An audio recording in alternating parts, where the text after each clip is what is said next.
ठाणे काँग्रेसकडे या तळावपाळी परिसरामध्ये अनेक जण नशा करून किंवा रात्रीचे झोपलेले असतात, गरदुल्ले, आणि याचा त्रास सर्वसामान्य नागरिकांना होतो अशा तक्रारी अनेक दिवसांपासून होत होत्या आणि आम्ही सातत्याने या ठिकाणी फेरफटका मारून त्यांना उठवण्याचं काम, त्यांना जाब विचारण्याचं काम करत होतो.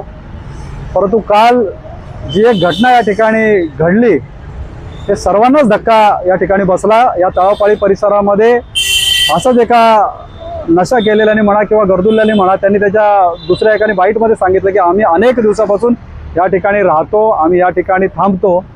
तर त्या दुसऱ्या इसमाने त्या एका इसमाच्या डोक्यामध्ये दगड घातला होता आणि त्याचा खून त्या ठिकाणी झालेला होता.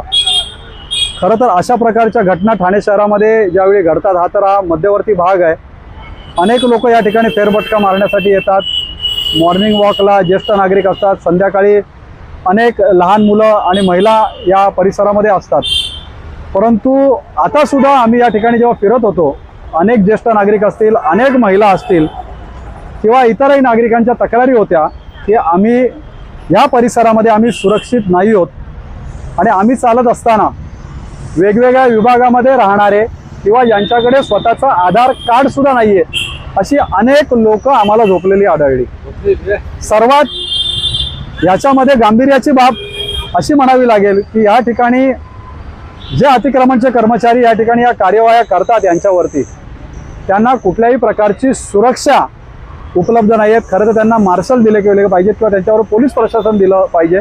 कारण त्यांनी बोलताना सांगितलं की ही लोक, ही नशा केलेली लोक ही आमच्यावर सुद्धा वेळ प्रसंगी हल्ला करतात. त्यामुळे तितक्या स्पष्टपणे त्या कारवाया त्यांना त्या ठिकाणी करता येत नाही. त्यांना सुद्धा कुठेतरी जीवाची भीती आणि त्यांच्याबाबत भीतीचं वातावरण असतं. अशा तक्रारी या परिसरामध्ये अनेक लोकांनी आमच्याकडे केल्या. त्यामुळे आपल्या माध्यमातून आमचं प्रशासनाकडे हेच मागणं आहे की मध्यवर्ती ठिकाणे अनेक लोकांची ये-जा या ठिकाणी असते. महानगरपालिका आपण विविध प्रकल्पांवर कोट्यावधी रुपये या ठिकाणी खर्च करतो, परंतु ठाणेकर नागरिकांच्या सुरक्षिततेसाठी, ही तर समजा त्या गरजुल्यांमध्येच भांडणं झाली, परंतु एखाद्या ठाणेकर नागरिकाबरोबर अशी जर घटना, दुर्दैवी घटना घडली असते किंवा भविष्यात घडू शकते आणि अशा जर घटना आपल्याला टाळायच्या असतील तर मग एखादं बेघर निवारा केंद्र किंवा त्याच्या ठिकाणी त्यांची व्यवस्था केली पाहिजे की जेणेकरून हे लोक या परिसरामध्ये थांबणार नाहीत.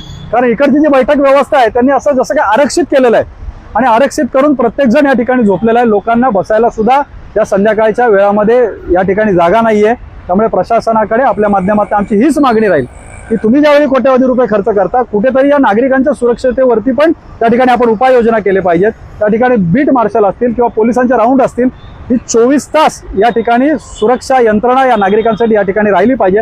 त्यामुळे कुठल्याही प्रकारच्या अशा घटना या परिसरामध्ये घडणार नाहीत आणि ठाणेकर नागरिक सुरक्षिततेपणे, महिला असतील, लहान मुलं असतील, या परिसरामध्ये वावरू शकतील.